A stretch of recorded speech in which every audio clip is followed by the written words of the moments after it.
So, you just earned your real estate license. Congratulations! You've joined the ranks of one of the world's oldest and most vital professions. You're now one of more than 1 million real estate agents in the United States. Now that you're licensed, it's time to get out there and start selling, right? Not exactly. Getting started in real estate can be a confusing, difficult, and drawn-out process. As you adjust to the life of an independent contractor, you'll face a lot of tough decisions that only you can make. Worst of all, your first paycheck may be a long time coming. One thing is certain, if you entered real estate as a hobby, or to make a quick buck, you're in for a rude awakening. Introduction. Chapter 1. Fraught with uneven terrain, rocky slopes, and a harsh, unforgiving climate. In light of the unique challenges agents face, it's not surprising that real estate has always had one of the highest turnover rates of any profession. One saying in the industry goes, a third in, a third out, a third up. In other words, for every experienced and successful agent, there's one agent just starting out, and another giving up. Obviously, this isn't an exact figure, and turnover fluctuates depending on the state of the market. According to a top real estate coach, 87% of all real estate agents fail at this career. That's not exactly reassuring. Make no mistake, new real estate agents face a steep path to success.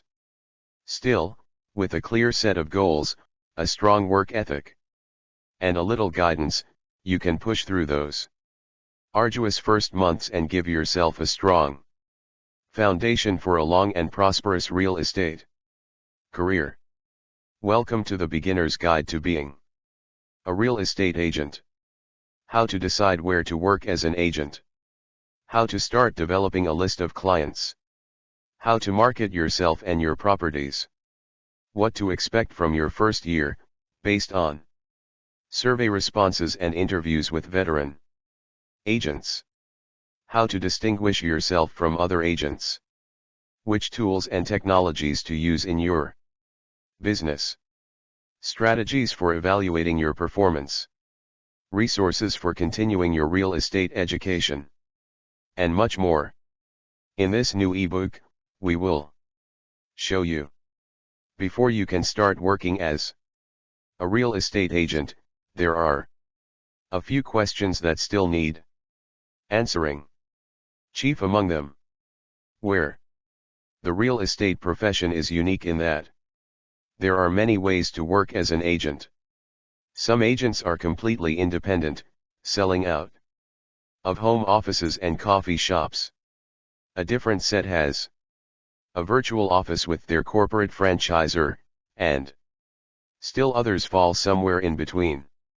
Your first task is to decide where you fit on this continuum. First steps. Chapter 2. Deciding where to work. When you're considering a broker or a firm, here are a few things to keep in mind. Commission and fee structure. Location. Real estate offices vary widely when it comes to commission splits and fee structures. Some cover more expenses upfront in exchange for a larger share of your commissions, while others let you keep more of your earnings in exchange for a flat desk fee issued per month, per transaction, or at some other cadence. Some brokers provide software licenses and computers, while others charge you for printing and office supplies. It's important to factor in all of these costs before you commit to a broker. You should also consider whether a broker's fee structure lines up with your work habits. If, for instance, you prefer to handle everything on your own, then you'll probably want to. Real estate agents can, and do, work from anywhere, thanks to the internet.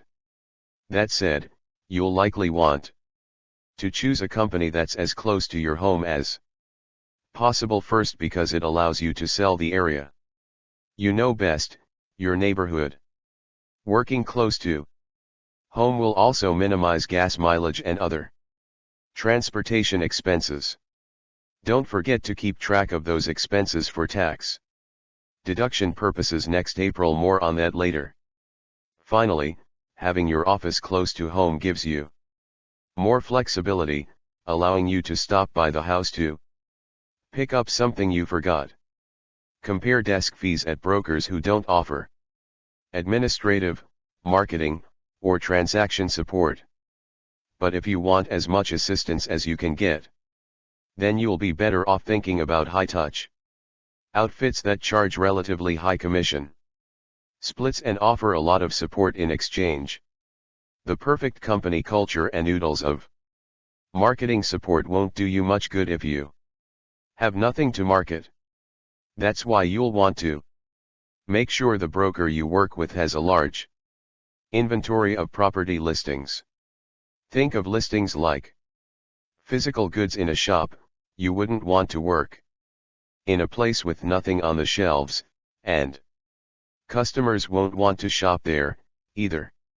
A large and diverse inventory also gives you the freedom to focus on specific kinds of listings.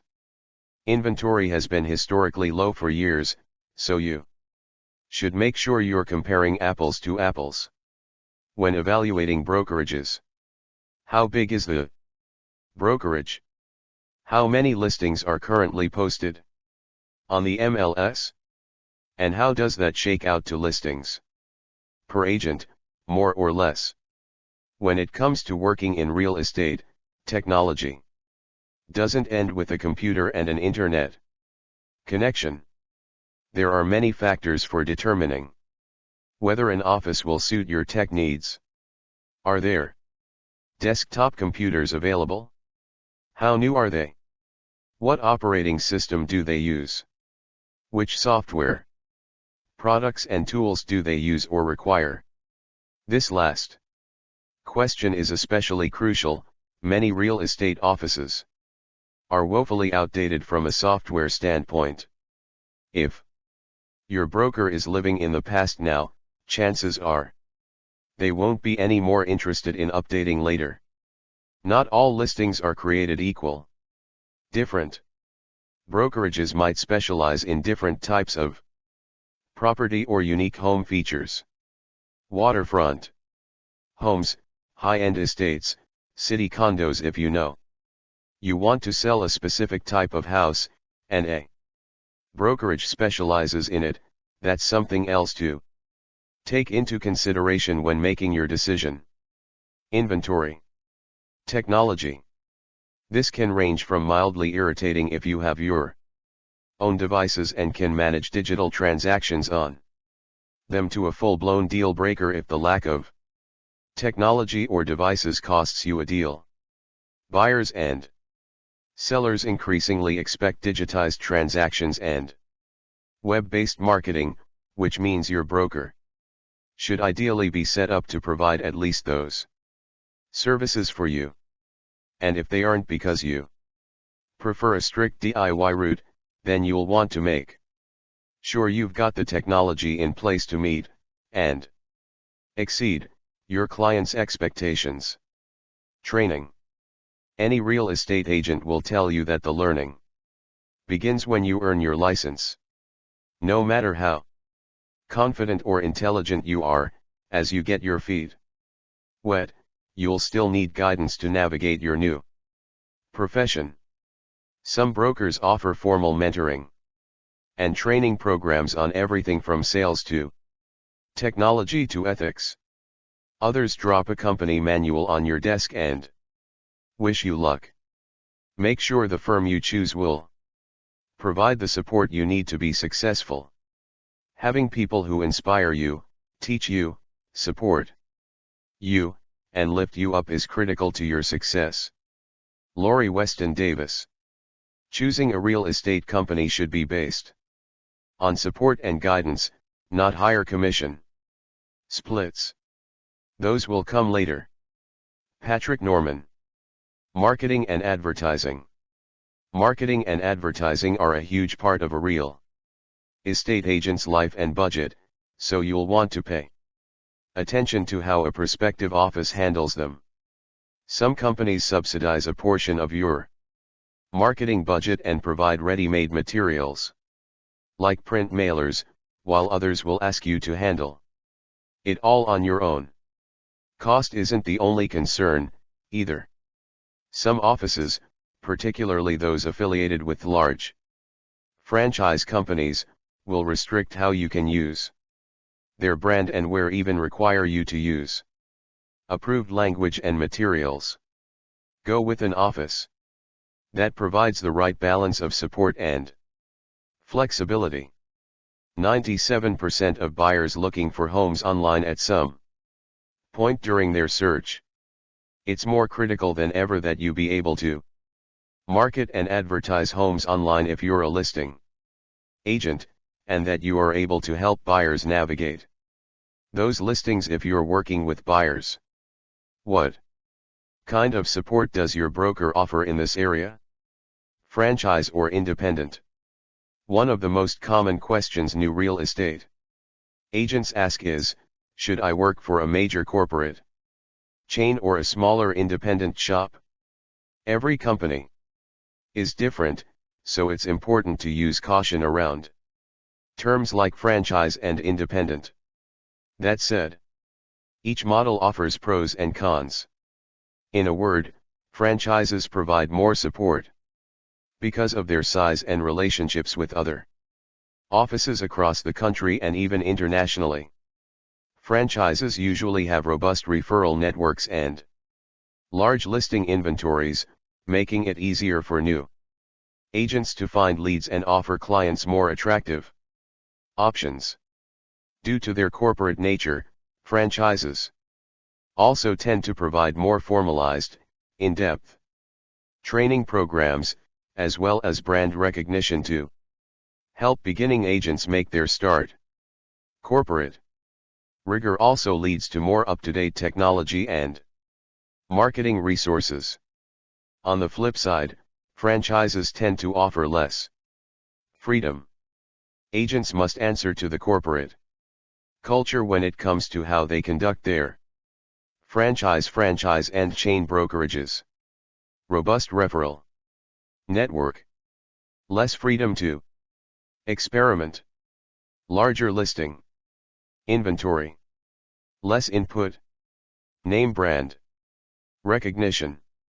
Limitations on branding and marketing. Strong technology and resources. More formal training. Higher cost and initiation fees. Pros cons. Business, from the tools they use internally to how they market themselves and their properties. This all tends to come at a higher cost. In exchange for a brand name, agents must often pay initiation fees, or a higher commission cut, or both. Finally, franchises can be bureaucratic places, where loyalty and camaraderie are low, and the corporate dictum trumps new ideas or criticisms. Here, the word is flexibility. Independent real estate companies come in all shapes and sizes. Some are single offices with a couple of agents, while others encompass several offices and dozens, even hundreds, of agents. Nevertheless, because they don't have to answer to corporate policy, independent companies are often more adaptable and give agents more direct input on policies and programs. Since they're founded locally, independent companies also have a local authority, with a reputation for offering a more personal touch and deep knowledge of the area. That local flavor sometimes comes with a traditional mentality. Ironically, this actually makes some Independent companies less forward-thinking and less willing to modernize. On the other side, smaller companies tend to have fewer resources than independent brokerages, can be resistant to change. Smaller network, fewer resources, fewer formal training opportunities, less support and guidance, more flexibility, lower costs for agents, local authority and credibility, more input on policies/programs. Pros cons. Franchise firms, meaning that even if they want to update their technology, they don't always have the cash to do it. This may also lead to less advertising support, fewer training opportunities, and less guidance. Again, none of this is absolute. Indeed, plenty of independent firms actually have more power and better brand recognition than the franchise offices they compete with. If everyone in the area knows Beverly Johnson, you might get more visibility by working for her than you would by donning that gold blazer. Plus, independent doesn't have to mean alone. Some independent offices have networks of their own. The most prominent example of this is leading real estate companies of the world, a collection of more than 500 premier firms, both franchise and independent. Leading RE affiliates must maintain high performance standards in order to maintain membership.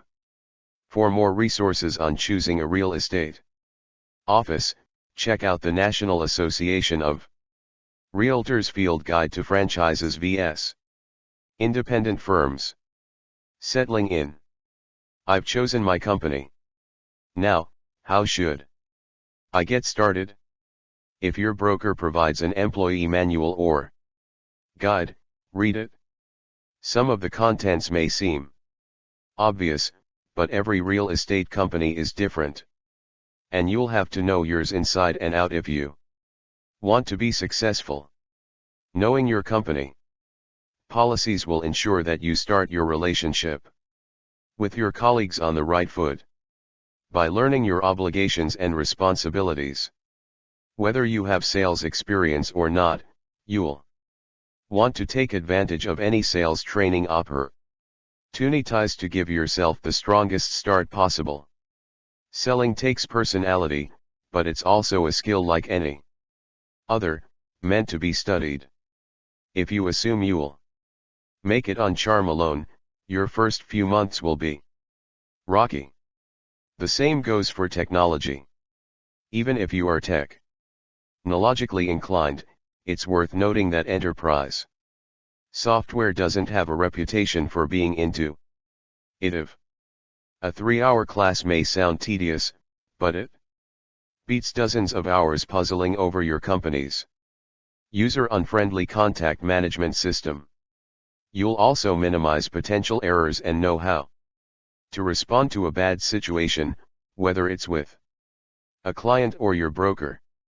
Once you've set up in your new digs, here are a few more steps you should take to get acclimated and start working.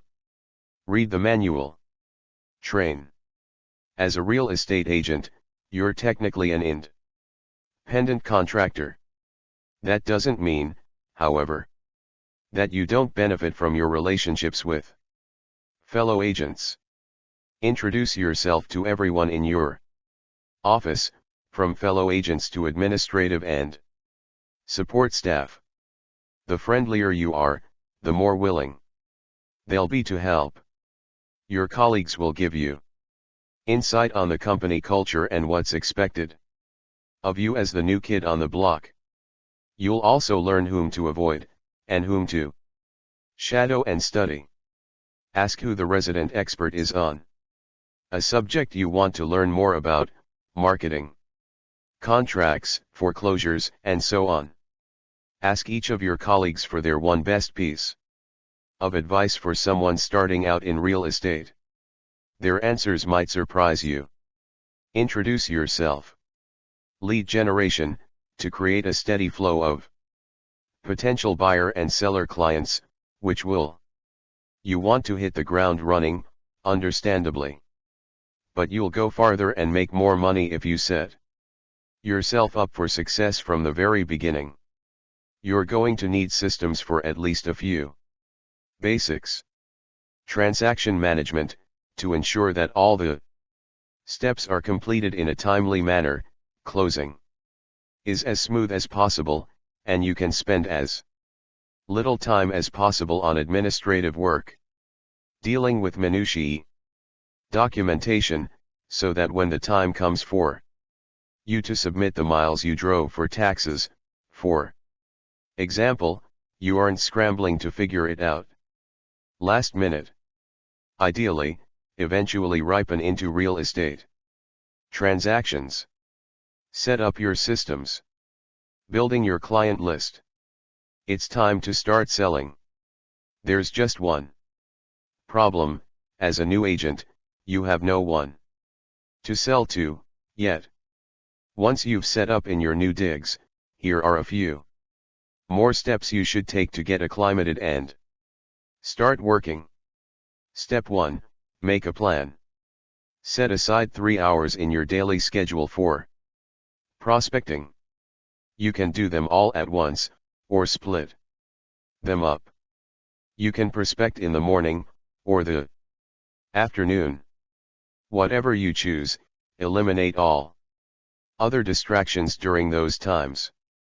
Some agents make the mistake of assuming they'll prospect however they can, whenever they have time. Instead, be methodical. Limit yourself to 2 or 3 outreach methods. To start, will you email prospects? Make cold calls? Send flyers? Get recommendations from more experienced agents, then take the time to perfect your choices. Set monthly, weekly, even daily quotas for your prospecting efforts. This will give you a goal to strive for and help you decide whether your strategy and approach are working. The biggest mistake new agents make is not having a business plan. You have to know where you want to go and how you are going to get there. Then, implement the plan. Lori Weston Davis. Step 2, leverage your relationships. Step 3, volunteer for floor duty or open houses. Make a list of everyone you know on a first name basis in your area, from your sister to the guy you wave to every week at the dry cleaners. It may sound like a silly exercise, but it will put into perspective just how wide your sphere of influence already is. Once you have your list, tell everyone on it that you're a new real estate agent and you're accepting new clients. Check names off as you go. Expand your contacts. While getting your name out there to new people is important, it's much more likely that you already know your first client. Indeed, a friend or relative will probably be more willing to give you a shot as a new agent than a stranger who isn't familiar with your character or habits. By getting involved in local groups and organizations, from the PTA to the Chamber of Commerce to your neighborhood association, be a positive contributor to your community, and make sure everyone knows what you do. Many agents shudder at the mention of floor duty, in which an agent is assigned to the public area of the office to answer phones and meet visitors. That's because it's tedious and often thankless work. Nevertheless, floor duty has its benefits for a new agent hoping to find new clients, assuming that this is possible from a public health standpoint where you're located.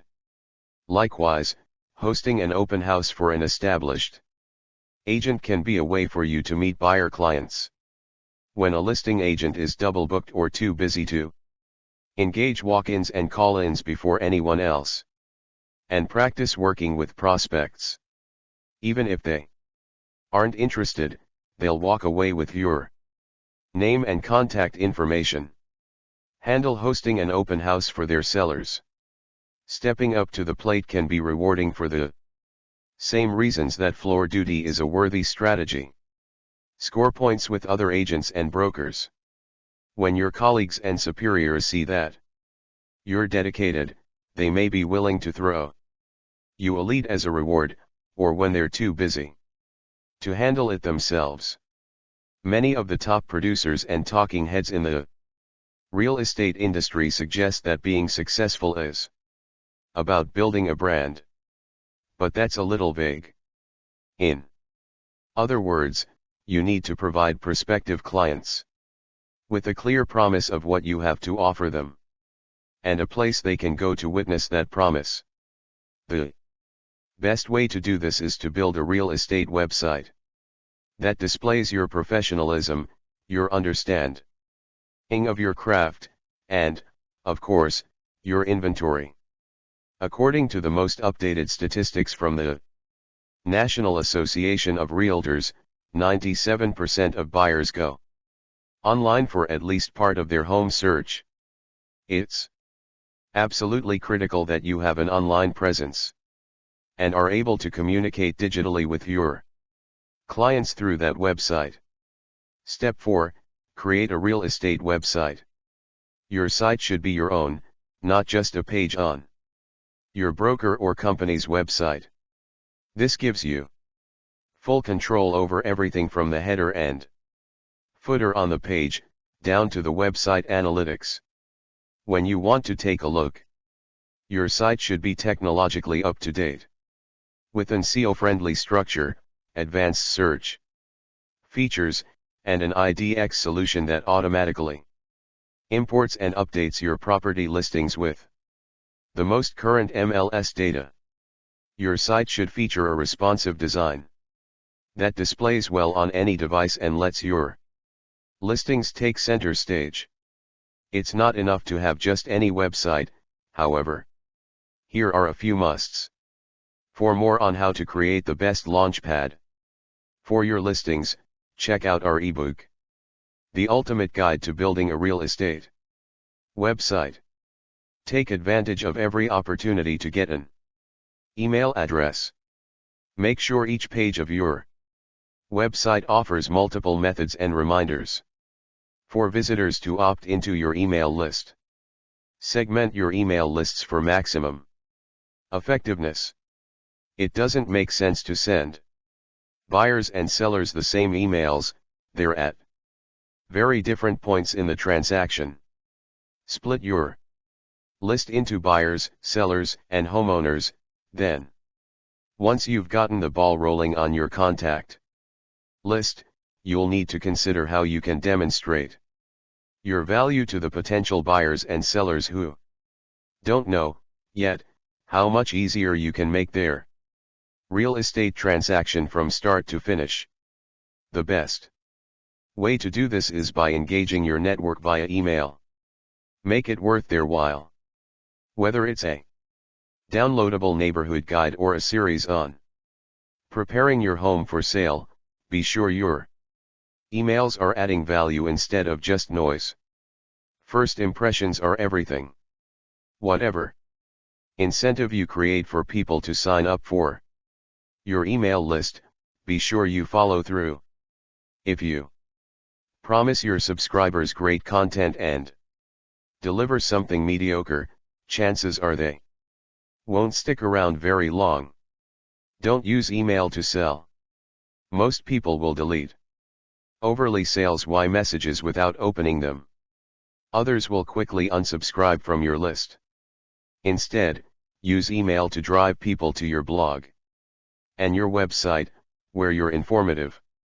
Think about what valuable information you can offer different groups at different stages of their home purchase or sales journey. Step 5.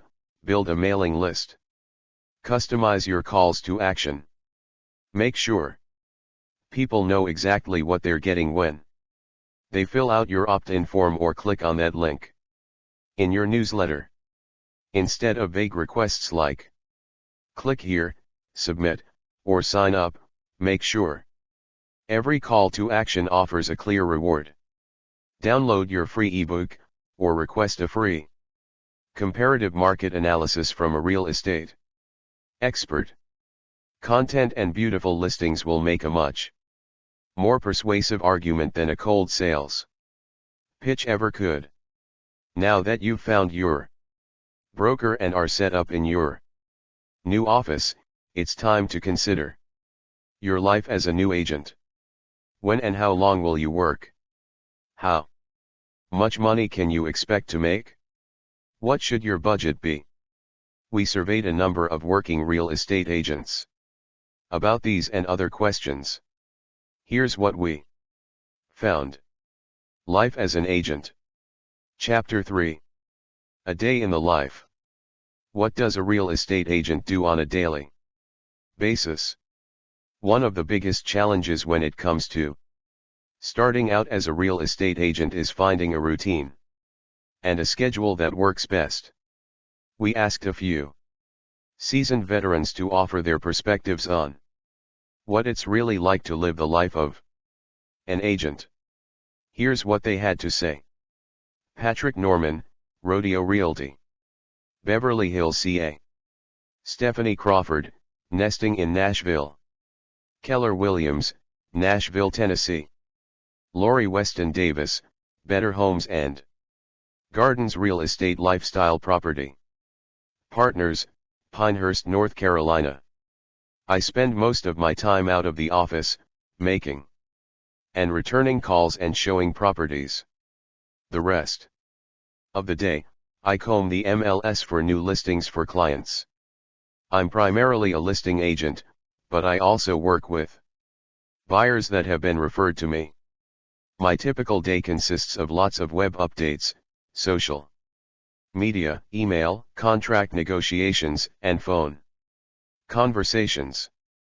I mainly work from behind my desk, while my business associate shows homes. As an agent, I have one job: lead generation. There is nothing more important in my workday. I time block a minimum of 3 hours every day doing lead generation tasks, which include phone calls, social media/internet interaction, and face-to-face meetings, to build and maintain relationships with clients, potential clients, and referral sources. As you can see from these responses, and as many experienced agents will agree, there is no such thing as a typical day for a real estate agent.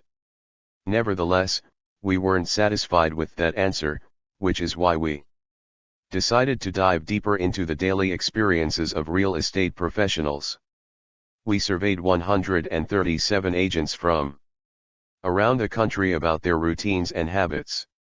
Of these respondents, most of them, 53%, have been agents for at least 7 years, while a full third, 33%, have worked in real estate for more than a decade. Here's what they had to say about their daily lives. 137 out of 137 people answered this question. Survey: Life as an agent. Where do you spend most time during your workday? In the office, 79/58%. On location, showings, appointments, open houses, 39/28%. On the road, 19/14%. A majority of the agents we surveyed, 58%, said they spend most of their time in the office, while 28% said they spend more hours in the field at showings, appointments, open houses, off-site meetings, etc. The most time-intensive tasks had to do with attracting new clients and helping current ones navigate the search process. Agents said they spent several hours a day on marketing and advertising, 36%, showings, appointments, and travel, 28%, and prospecting and lead generation, 26%. The next level down adds paperwork into the mix. In addition to prospecting, 34%, and marketing, 26%, agents said they spent an hour or two a day on contracts, 29%. Less time-consuming but still important were professional development and content marketing activities. Agents spent a few hours a month on company functions, 36%, like floor duty, and sales meetings, blogging and content creation, 36%, contracts, 34%, and training, 32%. Work hours. How long should I expect to work, and when? Unlike a traditional 9 to 5, a real estate job offers no punch card or timesheet, which begs the question: how many hours should I be working? The most common answer you'll get is, it depends. Unfortunately, that's not very helpful. 30-hour work week. Not likely. 137 out of 137 people answered this question. 40 to 50 40/29%. 50 to 60 21/15%. 30 to 40 39/28%. More than 67/5%. Fewer than 30 30/22%. On average, how many hours do you work each week, as an agent? Some agents start out part-time, easing into the business while they support themselves with a part-time job. I started slow at a local boutique brokerage and waited tables, Stephanie Crawford says. Others dive right in and commit full-time. My first year in real estate, I was an on-site agent for a developer that my team represented, says Lori Weston Davis. I worked about 30 to 40 hours a week. One thing is certain, if you got into real estate expecting lots of time off, you're in for a rude awakening. According to our survey, nearly half of real estate agents, 49%, work 40 or more hours a week, with the largest share, 29%, logging between 40 and 50 hours. Meanwhile, only 22% work fewer than 30 hours. Don't assume you'll be able to work significantly less as time goes on, either, while 23% of the agents we surveyed work less now than they did during their first year. A third, 33%, of respondents said they put in just as many hours today as they did when they were rookies. 137 out of 137 people answered this question. On average, how many hours do you work each week, as an agent? About the same, 45/33%. Much higher, I work significantly longer hours now. 26/19%. Lower, I worked longer hours my first year. 32/23%. More than 67/5%. Much lower, I work significantly longer hours my first year. 7/5%. Higher, I work longer hours now. 27/20%. In fact, a full 39% of agents say they actually work more or significantly more hours now than they did when they first started. Nevertheless, it's important to remember that real estate is an entrepreneurial career.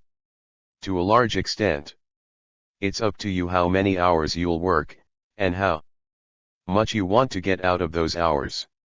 Many of the agents we surveyed work more than 60 hours a week, not because they're required to, but rather because they want to.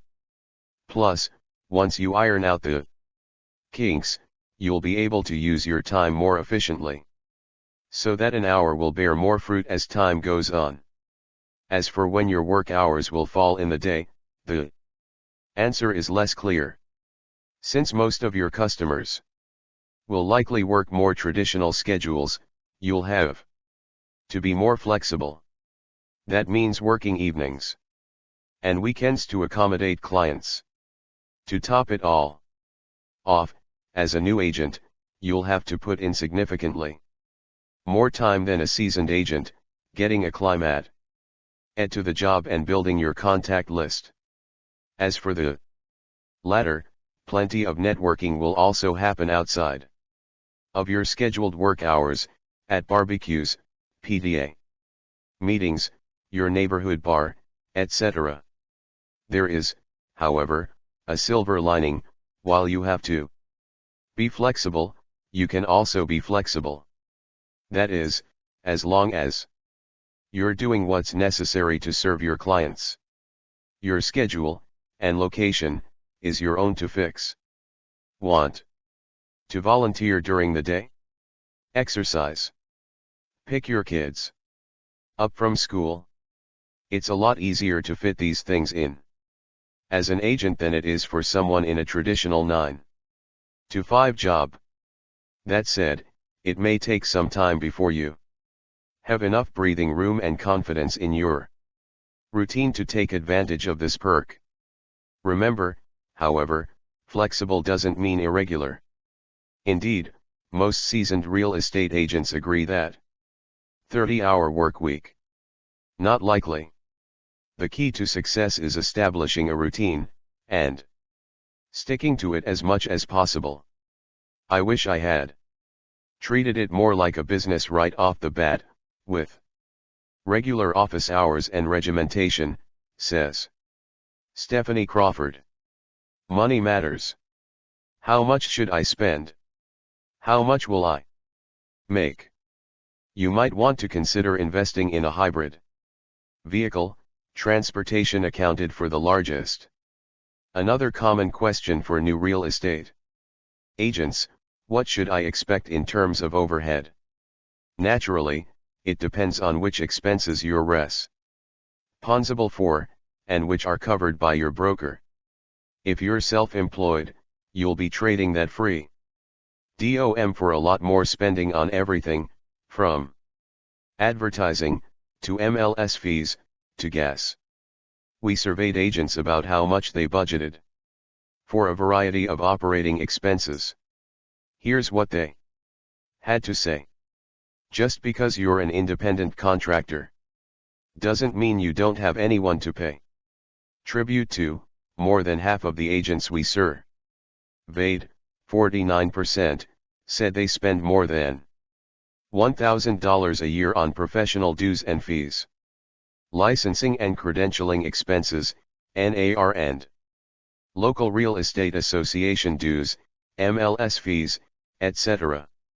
Other top budget concerns for agents are digital.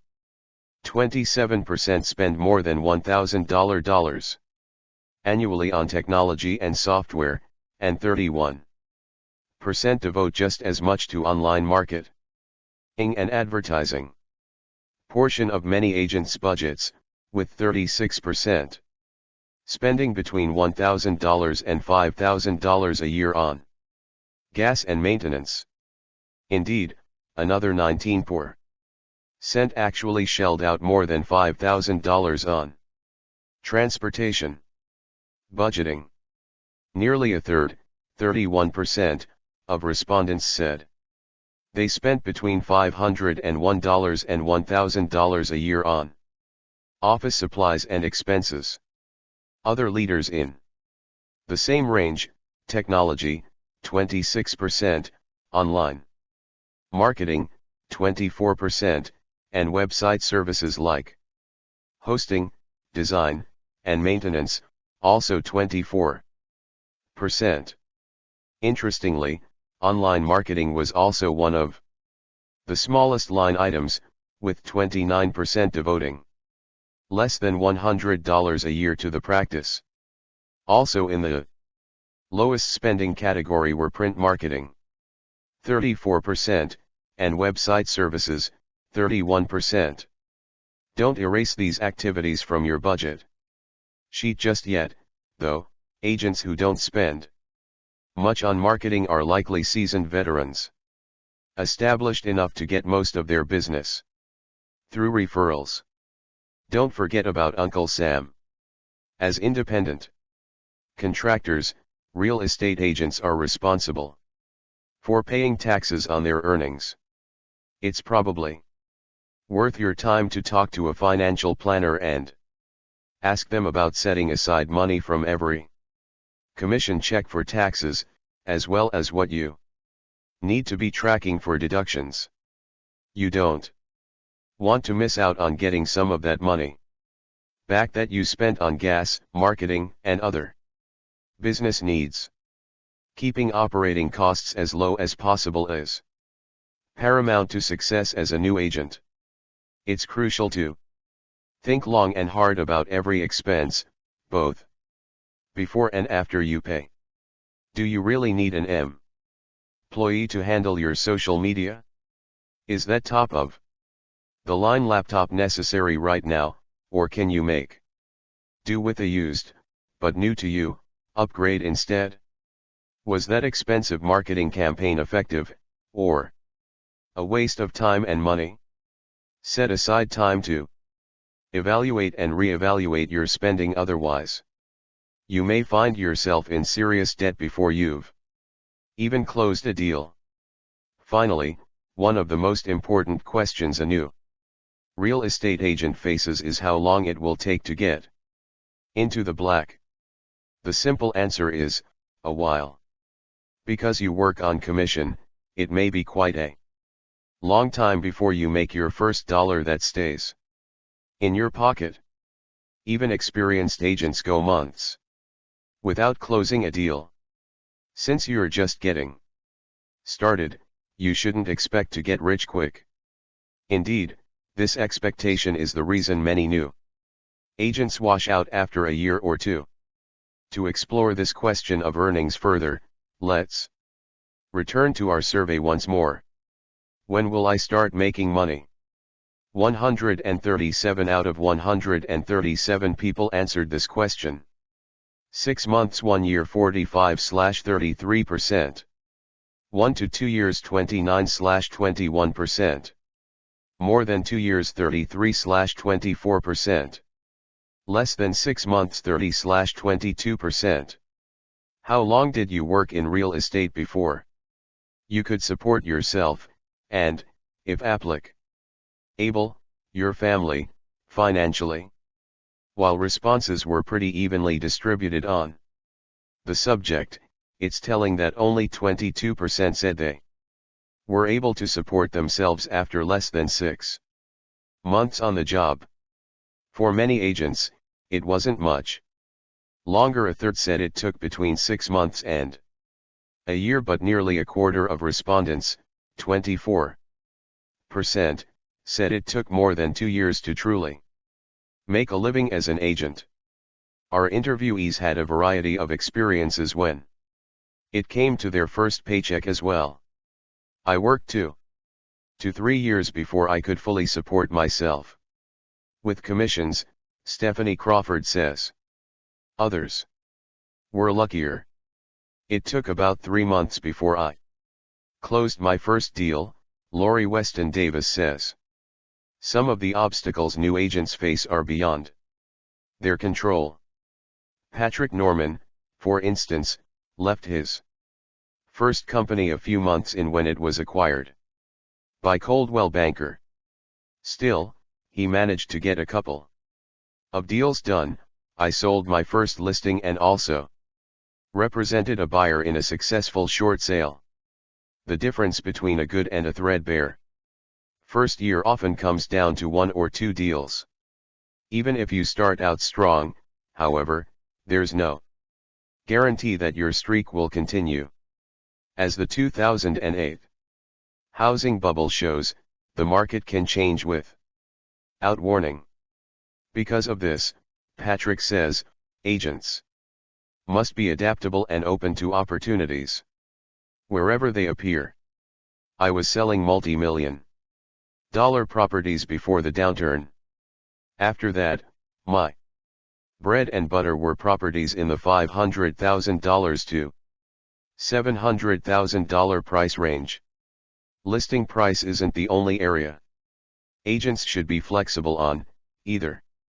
New agents should also do leases, because those clients turn into buyers eventually, Patrick adds. Agents who can be flexible will give themselves more opportunity to represent buyers, sellers, renters, or homeowners as the market shifts. When there isn't much inventory and lots of buyers are interested in moving up, then focusing on sellers can be incredibly lucrative. But if the market shifts in favor of buyers, then you'll also want to know how to work with that group. And homeowners who aren't quite ready to make a move yet, but don't want to keep paying a full mortgage, could benefit from knowing a property manager to help them rent their house before they sell.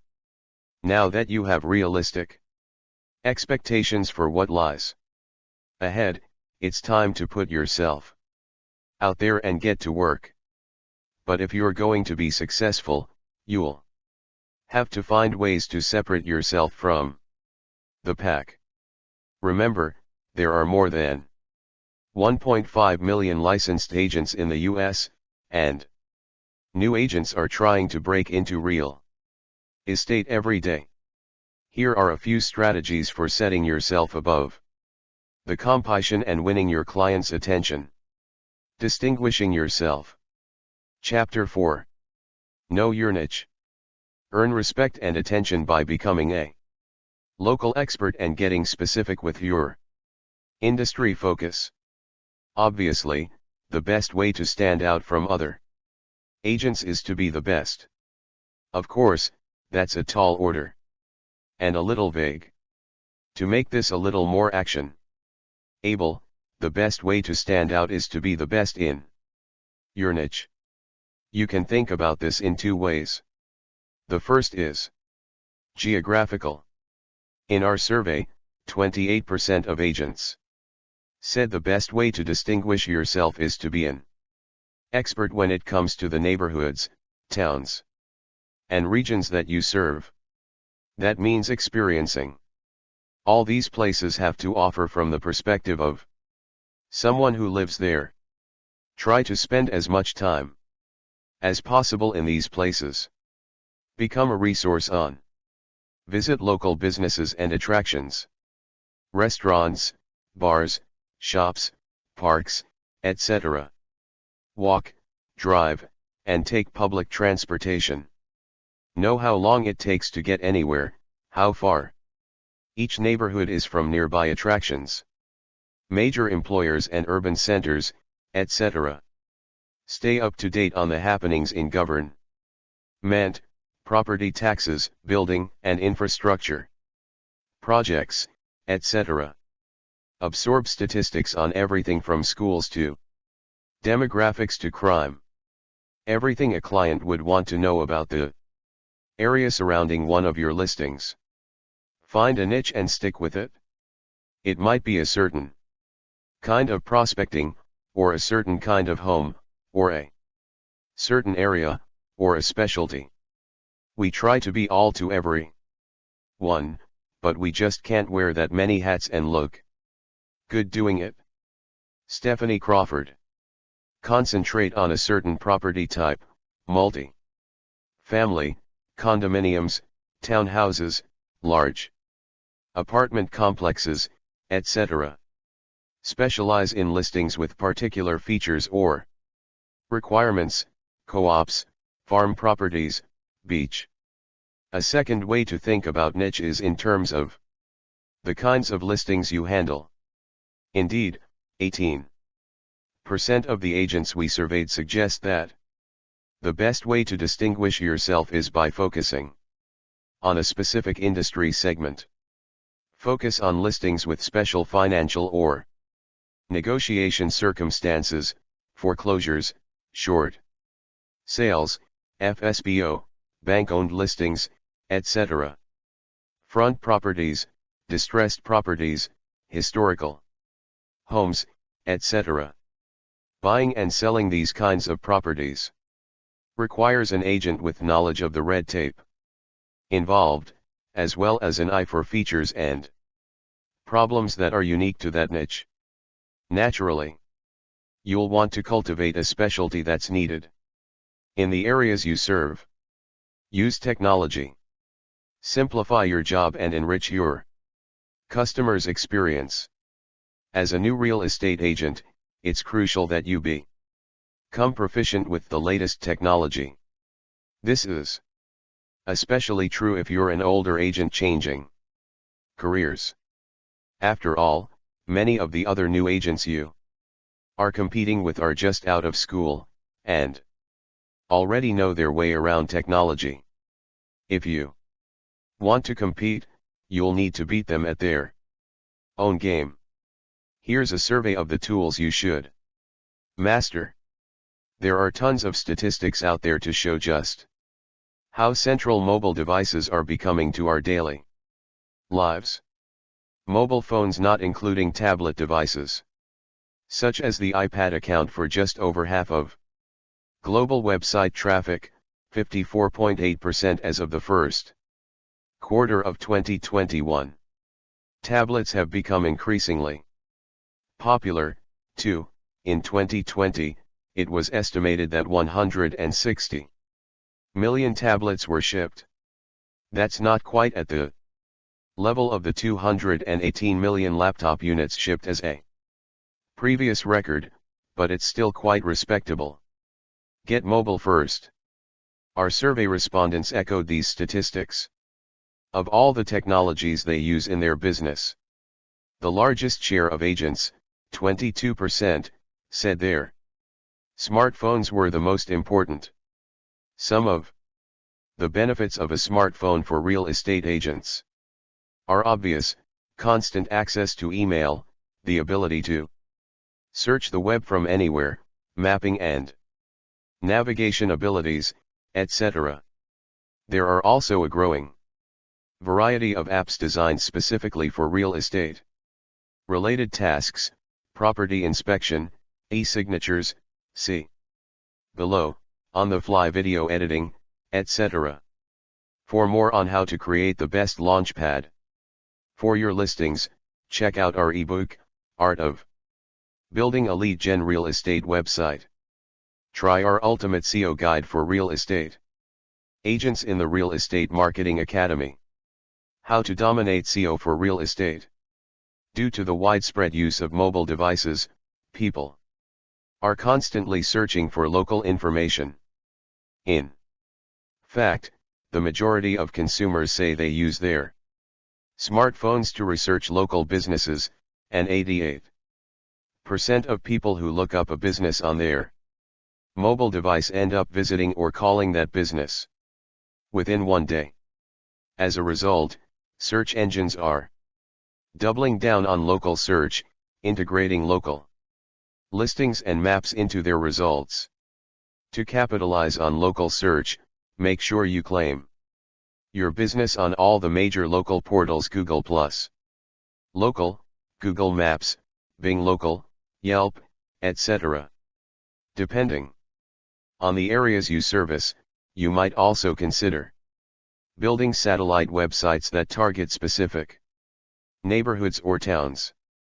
This hyper-local focus will help you establish yourself online more quickly. Local search. CRMs took third place in the technology section of our survey, with 13% of agents citing their CRM as one of the most important technologies in their business. It's not hard to see why real estate agents have to account for dozens of clients and leads, all in different stages of the buying or selling process, all at the same time. CRM applications keep track of all of these people, helping you stay in touch with past customers, monitor current customers and deals, and nurture leads who may become future customers. CRM systems can be used for a variety of tasks, including marketing automation, customer service, and, of course, storing all relevant contact information. There are plenty of CRM systems out there. Some, like Salesforce and Highrise, are aimed at sales professionals in any industry. Others, like Property Base and Agent Office, are designed specifically to real estate professionals. Do some research to find the CRM system that's right for you. Client Relationship Management, CRM systems.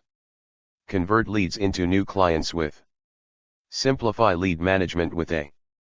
Because your CRM is such a critical part of your business, it's a technology that you should get to know intimately.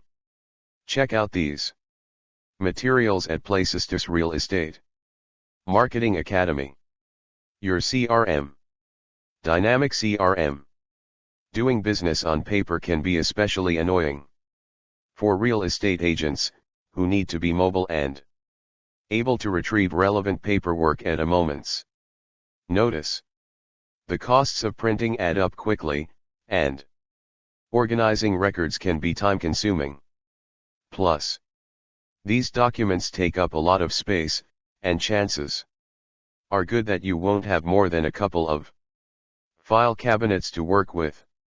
Luckily, there are several services out there that allow you to store your files on their servers and access them from any machine. With cloud solutions like Google Drive, Dropbox, and Apple's iCloud, you'll get more storage space and fewer hardware and software costs. Plus, you'll also have continuity across devices, meaning you can start a task or document on one device, and then finish it on another. The cloud new agents have technology on their side. When I started, the internet had just begun, and the MLS had just come online. Before that, agents had to look through a huge book of listings that oftentimes were no longer active. Patrick Norman. Official contracts and transaction records are also starting to make the online transition. In fact, the agents we surveyed put paperless and transaction management tools in second place, with 16%, citing them as the most important technologies in their business. With apps like DocuSign, you can securely transmit binding documents for clients to sign with their smartphone or tablet. Additionally, services like Dudloop and Cardiv promise secure systems for processing and storing real estate transactions, while companies like New Offer aim to transaction management and paperless. Bring the entire negotiation process online. If the idea of storing signatures and sensitive financial records in the digital ether makes you a little leery, consider this: due to advances in encryption and cloud security, your data is more secure on the cloud than it is on your hard drive, and even more secure than data stored on a server in your home or office. While these technologies are invaluable for real estate agents, you shouldn't let them distract you from your goals. Remember that these are just tools for running your business, not the business itself. Real estate will always be a relationship business. But technology has changed how we create and maintain those relationships, Lori Weston Davis says. Our goal is to make the transaction more about the people and less about the paperwork. Tools and tips for a paperless real. How to test your real estate website for mobile responsiveness. Real estate website integrations to streamline your business. For more on using technology to take your real estate business to the next level, check out these great resources at the Real Estate Marketing Academy. Estate Office. We have put systems in place that allow us to focus on our clients. Don't brag about your successes. Instead, try to add value with every post. Share informative Articles and research findings. Educate, enlighten, and enrich. Don't complain about how busy you are. This suggests you can't handle the workload and might also signal that you wouldn't be pleasant to work with. Don't be selfish.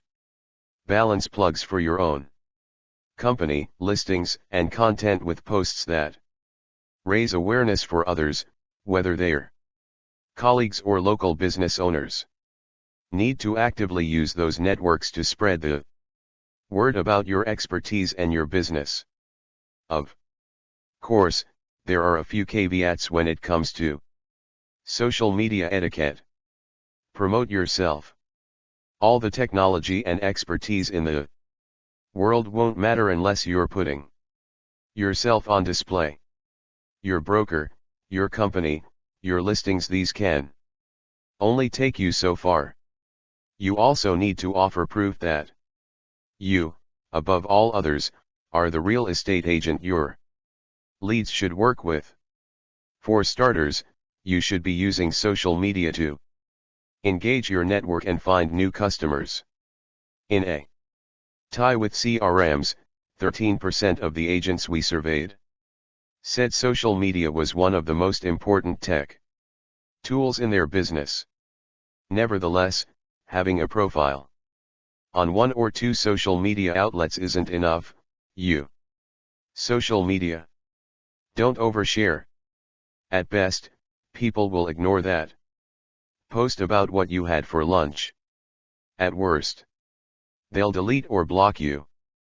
Before you share something, think seriously about whether your connections will be interested in it.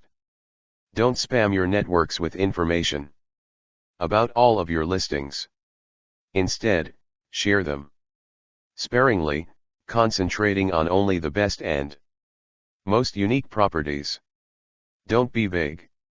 Whether it's a link to a blog post or a question you'd like answered, make sure every post has a clear call to action. Don't limit yourself to Facebook, Twitter, and Instagram either, while less traveled than those networks. LinkedIn is also less noisy, and since its users are actively looking for business and investment opportunities, the professional network boasts a higher lead conversion rate. Your social media outlets also serve another purpose. They're venues for promoting your expertise through high-quality, informative content. By creating your own content, you'll drive traffic to your website and create value for your visitors.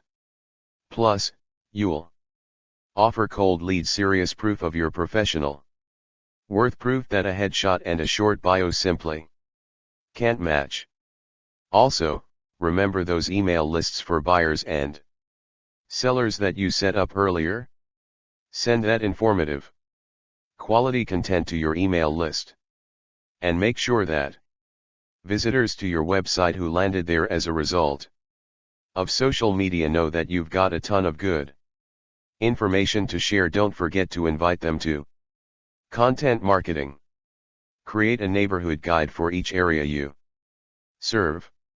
Offer a free download in exchange for filling out a contact form. Profile local businesses, highlighting restaurants, bars, and shops that prospective residents of your community should know about and visit. Comment on current events in your community and the real estate market at large. Show people you know what's affecting their real estate prospects. Offer advice and suggestions about everything. Sign up for your email list at every opportunity. As for the content itself, here are a few suggestions. To get you started, create professional videos that show off the best listings in your inventory. From home maintenance to preparing a property for sale. Building your unique value proposition. Tips for crafting a real estate email signature that shines. Building your reputation as a real estate community expert. Concierge level real estate services to delight, your new clients. To learn more about building your brand, check out these great articles at the Real Estate Marketing Academy. While it isn't everything, personality can make a huge difference in separating you from the pack. Consumers want to work with an agent who's attentive, trustworthy, and reliable. If you're serious about winning their business, you'll have to show them you're there to provide the best experience possible, not just to collect a commission. A winning personality is about more than just gritty. It's also important to be true to yourself. If you're naturally introverted, don't force yourself to be the bubbly, outgoing agent you think everyone wants. Chances are you'll alienate more people than you attract. Instead, focus on learning, sharing, and being as helpful and knowledgeable as possible.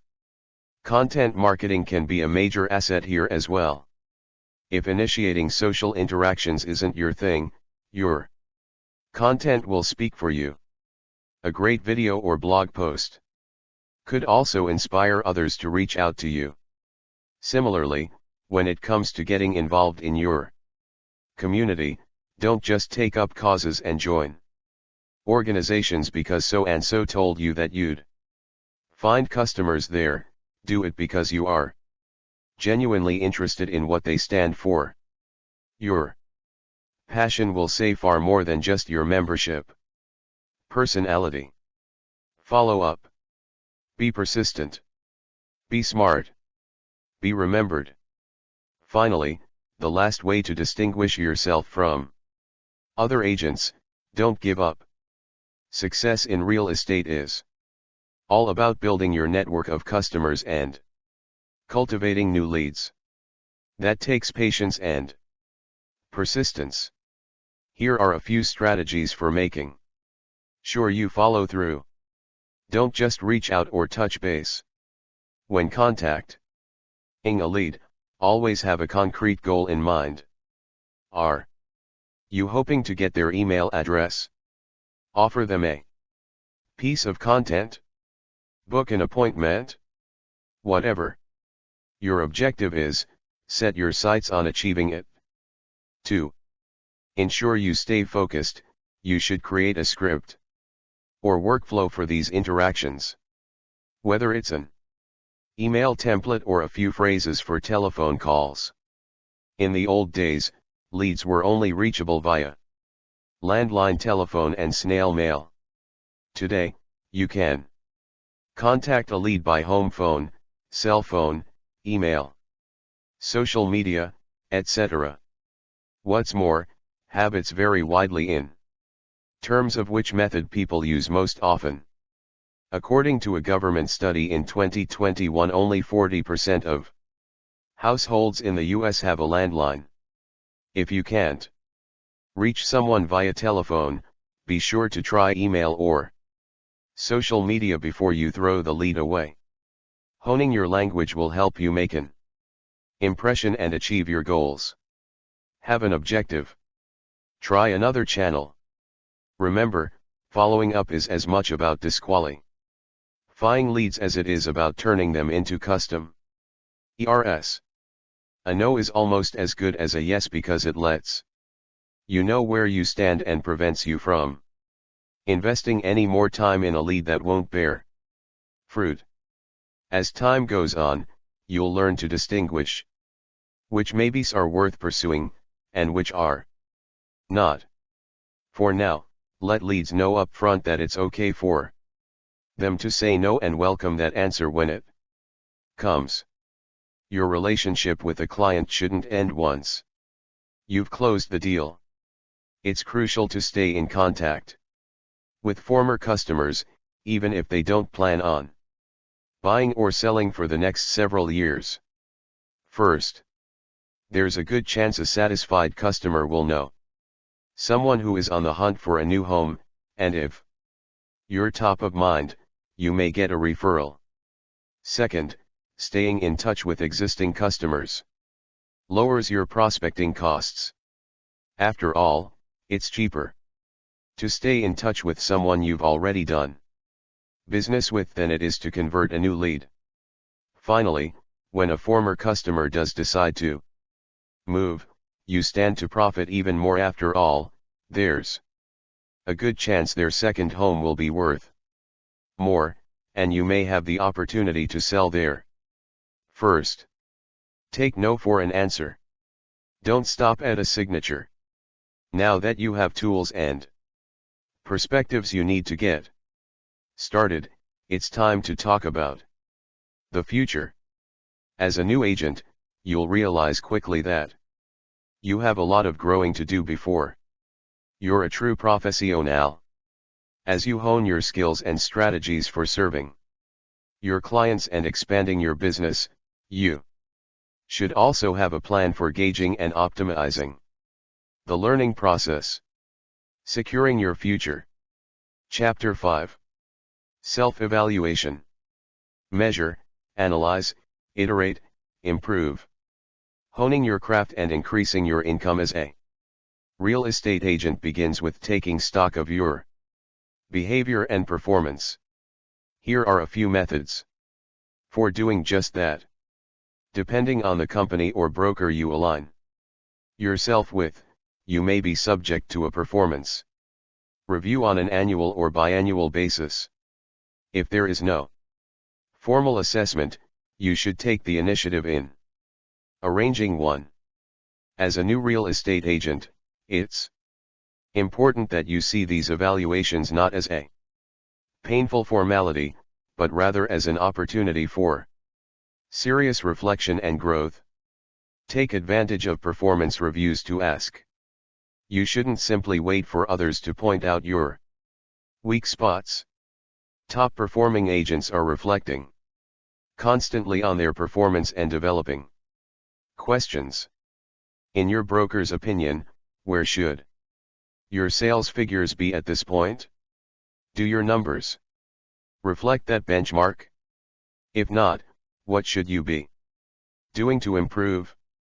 What strategies haven't you tried? What have others noticed about your practice that you might have missed? Your broker's answers will help you identify weaknesses and find ways to strengthen them. Even if you're struggling, it's important to come to your performance review with a positive attitude. Don't get defensive, instead, be receptive and absorb as much as possible. Then, implement your broker's feedback, creating a checklist of concrete steps you can take to improve your practice. Performance reviews. Journaling and benchmarks. Daily, keep a journal to jot down your impressions. Record your schedule, including start and end times. Keep count of how many prospects you talked to and how those conversations went. No need to be incredibly detailed, just get in the habit of consciously and frequently evaluating your habits. Systems of benchmarks to stay accountable and motivated. Weekly, consider your daily notes. Was it a successful week? If so, did you do anything differently? If not, why not? What can you do to make the following week more successful or more productive? Monthly/yearly, set specific sales goals. How many transactions do you need to close to make a comfortable living? Check the numbers you actually achieved against those targets. Getting a lot of leads, but not making a lot of sales? You may be better off devoting more time to fewer clients. You should also be tracking clients and leads from start to finish. Are some steps in your sales funnel working better than others? Do you tend to lose leads at a particular stage? If so, you might need to change your approach. Executed properly, your real estate website can be one of your most valuable assets for attracting leads and converting them to customers. The best way to Ensure that you stay on track is to connect Google Analytics to your website. Indeed, of all the self-evaluation methods we listed in our survey, Google Analytics was the most popular, with 19% of agents using the service. With Google Analytics, you can measure how much traffic you're getting and how those visitors are behaving, helping you adjust your content to maximize your site's impact. Here are a few of the most important metrics to measure. Visits: how much total traffic are you getting? If this number is exceptionally low, you may need to adjust your SEO practices to boost your search visibility.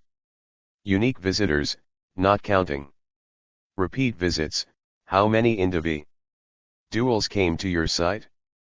The more unique visitors, the better. Duration: how long are visitors staying on your site? If your average duration is short, chances are visitors aren't finding your content worthwhile. Bounce rate: how many visitors leave your site without visiting any other pages?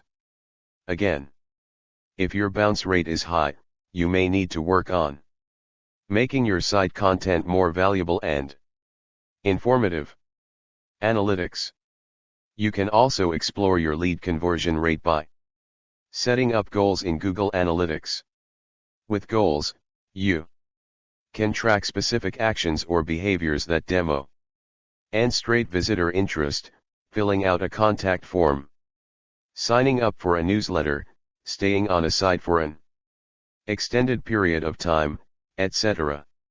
Visitors who complete these actions are more likely to become valuable leads, so the more goals your site meets or exceeds, the better you'll fare. For more on how to use Google Analytics to get the most out of your website, check out our ebook, The Real Estate Agent's Guide to Google Analytics. Continuing your education. Never stop learning, never stop growing.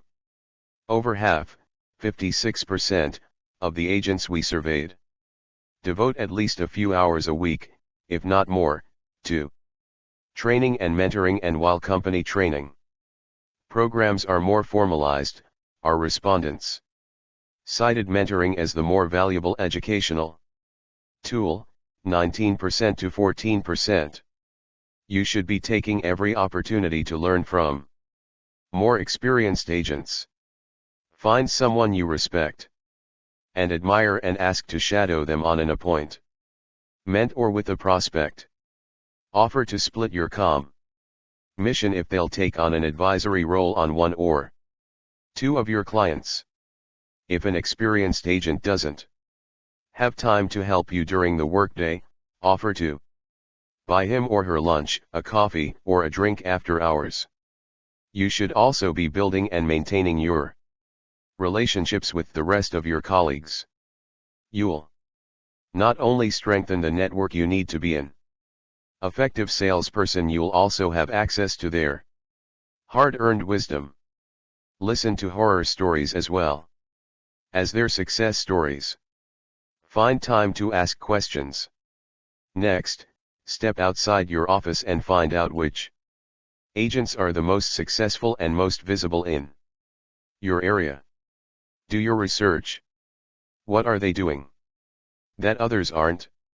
They might not tell you everything, but they'll appreciate the recognition, and since they're already successful, they can afford to help the little guy. Mentoring. The best thing an agent can do is to pick a successful agent to model themselves after and work with. Success breeds success. Patrick Norman. Ever seen the acronyms that appear after a realtor's name? These are designations awarded by the National Association of Realtors, indicating additional expertise. Some are useful for agents in specific markets and areas. Others prepare agents to work in a specialized niche. Most of these designations don't come cheap, so to start, you should concentrate on just 4 Realtor designations. Realtor designations. Graduate, Realtor Institute, GRI.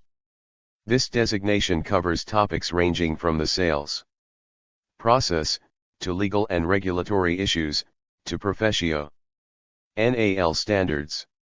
Certified Residential Specialist, CRS, an exclusive club of 33,000 as of 2019 agents. The CRS designation is a mark of both experience and integrity. Applicants must meet transaction and education credit requirements for eligibility, and once designated, must abide by a strict code of ethics. Accredited Buyer's Representative, abridged. This certifies and prepares agents to work on the buyer side of real estate transactions. Designees also get access to exclusive REBIC marketing tools and resources. ePro, this teaches members how to use technology to grow their business. Getting certified also offers lead generation benefits, earning you a searchable profile on the ePro website and making your name stand out on Realtor.org. While NAR-sponsored designations add heft to your resume, the agents we surveyed chose external training programs as their third most valuable education tool. There are plenty of terrific courses and materials out there to learn about everything from SEO to real estate websites. HubSpot, in addition to offering inbound marketing tools and services, HubSpot offers plenty of educational resources to help new agents get acquainted with the new online marketing landscape, including webinars and ebooks. Copyblogger, a great resource on content marketing and content creation. Copyblogger also offers a range of free webinars, downloadable guides, and email courses for aspiring marketers. In addition to these larger sources, there are local consultants and smaller shops out there, like our friends the Geeky Girls, that offer workshops on everything from lead generation to social media. You can also find educational opportunities around the corner at your local real estate association. Other courses and materials. Finally, beginner real estate agents looking to continue their education should strongly consider attending real estate conferences, where they can hear talks from industry movers and shakers and check out what's on the cutting edge when it comes to real estate marketing tools and technology. Here are our favorites. Realtors Conference and Expo, held in November. This 4-day event is run by the National Association of Realtors and offers a combination of professional speaking engagements and vendor demos.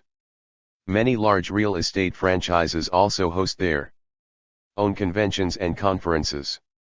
Coldwell Banker, for instance, has the Generation Blue experience, while Keller Williams offers their family reunion and megacamp events for KW agents. If you sign with a franchise, be sure to take advantage of these kinds of events. Inman Connect, the self-described granddaddy of all real estate conferences, Real Estate Connect is run by Inman News and held twice a year in New York and San Francisco. The conference brings the industry's executives, leading brokers, top producers, and technology providers together to discuss and debate the future of real estate. Conferences. Get to work. Make no mistake, real estate is a tough business. Being a successful agent will require perseverance, thick skin, and above all, a lot of hard work. But with these tips and tools, and the right attitude, you'll start seeing the fruits of all that labor in no time. Now, get cracking. Contributors. A 14-year veteran internet marketer, Seth has Consulted for leading B2B and B2C companies, including MetLife, BMW, Sony, Nationwide Financial, and Toys R Us. He is a master relationship builder, innovator and thought leader. In particular, his experience in real estate allows him to uniquely navigate the ambiguous facets of our space, creating value for customers and clients. Contact Seth. Seth Price, Director of Sales and Marketing. Places. Lori serves as VP of Business Development for Live Love Charlotte and owner of Live Love Pinehurst with Keller Williams Realty, selling real estate in Charlotte and Pinehurst, North Carolina. In addition to her work as a realtor, Lori is also a real estate technology coach and co-founder of the Geeky Girls. Lori speaks and teaches at regional and national events, with a focus on social media and internet lead generation. Lori Weston Davis, agent and broker, Keller Williams / Live Love Charlotte. With a previous career as a nationally released recording artist and producer, Patrick has extensive business experience and a wealth of personal and professional contacts in the entertainment field.